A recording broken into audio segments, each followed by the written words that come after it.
What's up, guys? So today I'm going to be installing my cylinder heads onto the block. Now that the block is complete, I'll be using ARP head studs. Here are the instructions. It's the I'm doing the part number 2564302. It's the 12 millimeter set. So I'll obviously be following their directions to the T. I have Ford factory head gaskets for a Predator GT500. So, and I'm doing a 3-2-1 build. You know, so this is a 5.2 liter Predator block, but I'm using factory cast Gen 2 Mustang cylinder heads, which you always match the head gasket to the block. So this is a factory multi-layered steel GT500 gasket. I'll be spraying them with the copper spray. What I'm going to do, I can go ahead and put them in now. So this block came with the factory Ford style dowels, the little split spring style dowel, which I'm sure are fine. I bought the billet ones from MMR. They're a solid piece, a little heavier duty looking. The dowels go here at the top. Just kind of work it in, and it's a nice machine fit. They just slide right in. So both sides.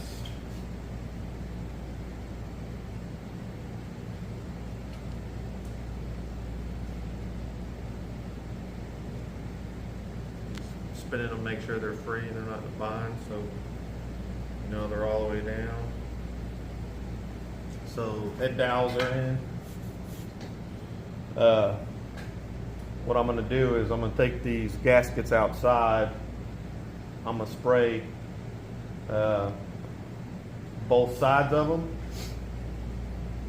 Actually, what I'm going to do first is I'm probably going to put 4 studs in. You could do all of them, I guess, when you install the studs by hand first.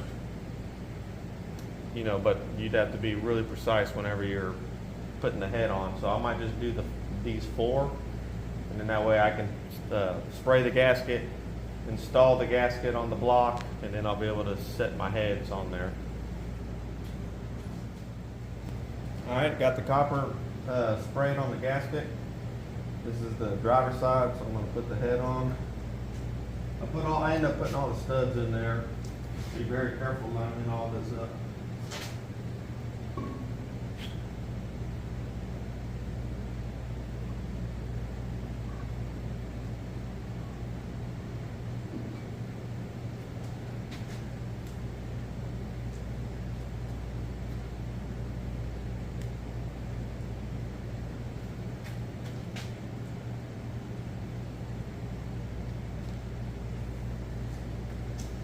I'm going to do the other side off camera.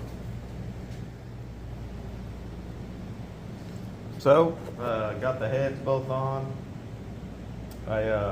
All the studs are in hand tight. And I have the new style washers, kind of have like little serrations. Those face down into the cylinder head. Make sure you clean. Actually, I'll show you. Make sure you guys clean the surface. We want to make sure this is dry, like use brake cleaner. I took a rag and kind of used a screwdriver with a rag had a bunch of brake cleaner, and then I basically worked it around every stud. So, but basically you want to make sure that's dry, and you want to make sure this part of the washer is dry. So it basically has like a strong clamping force, and you don't want that part rotating. You just want the nut to spin on the head, or spin on the stud.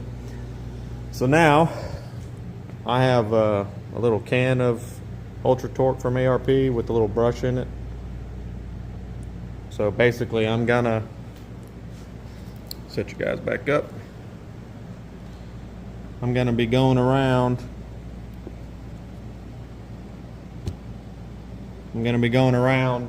And applying some Ultra Torque to the threads of each stud. The brush is going to make it easy once the studs are already in to be able to reach down in there, or you can put some in your finger and I guess dab some on there. So I'm just going to basically put a little bit of this on all the threads.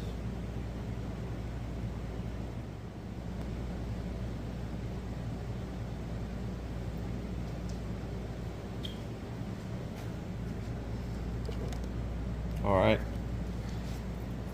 Then I'm going to take the nuts. Then I'm going to put a little bit of Ultra Torque under the face of the nut where it meets the washer.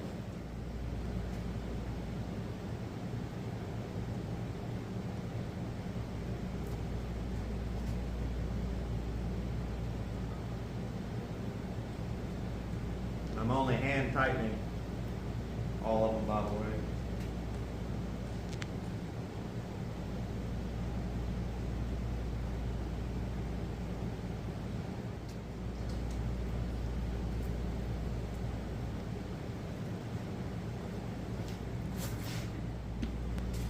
So now I'll take my torque wrench and I'll be following ARP's instructions. So 40, 80, and then 125 foot-pounds, so 3 stages, and you can see the order. So I'll be following that. I'm gonna do a hyperlapse.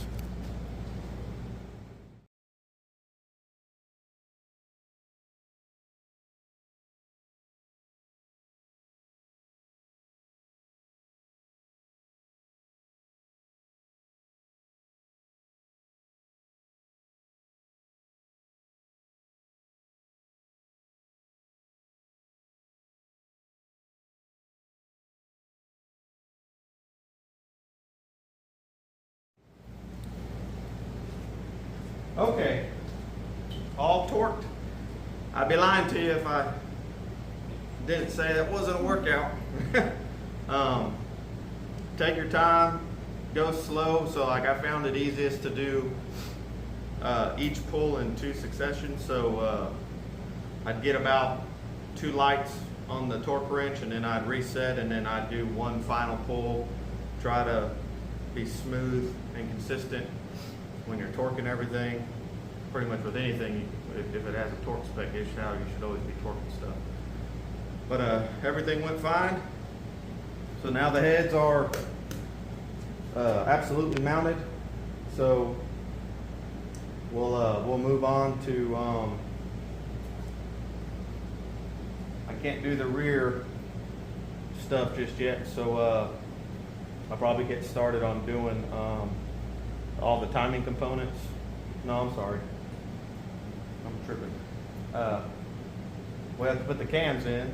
We'll get the cams laid in. I'll clean these journals one last time again.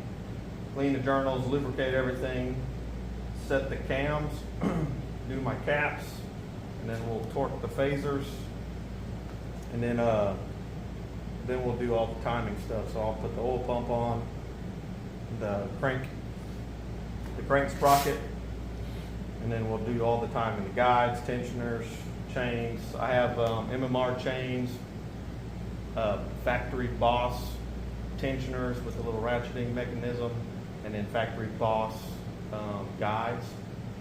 That's what I plan on using. And then I have Boss exhaust cams, and then I have factory Gen 1 Mustang intake cams. And of course it's all Gen 1 phasers.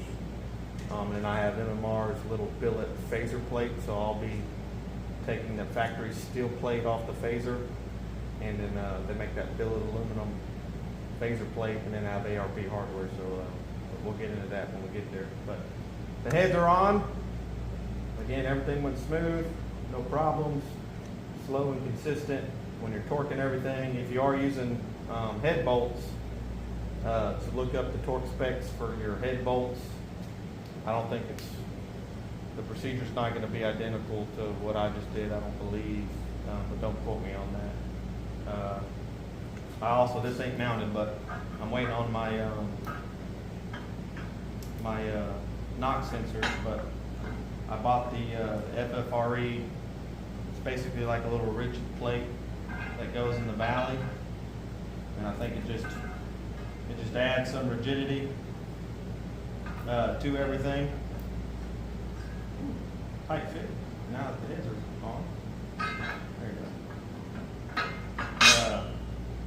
But I'm not going to final install that until I have my knock sensors. But it's just a little piece. Is it needed? Probably not. But it definitely ain't gonna hurt nothing. But that's it for this video. I'll just do a video of me installing the heads. And I did go ahead and roll lock wheel. I cleaned the valve cover surface, the intake manifold surface, the exhaust manifold surface, and then of course, because these were used heads, and then I also cleaned with the white, softer roll lock disc, the bottom of the heads, the mating surface for the gasket. So all that's been cleaned up, and then I also blew it with air and then cleaned it with brake cleaner.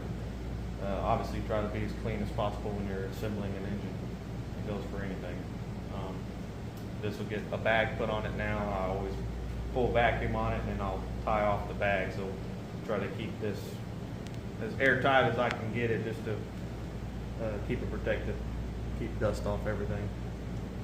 Peace.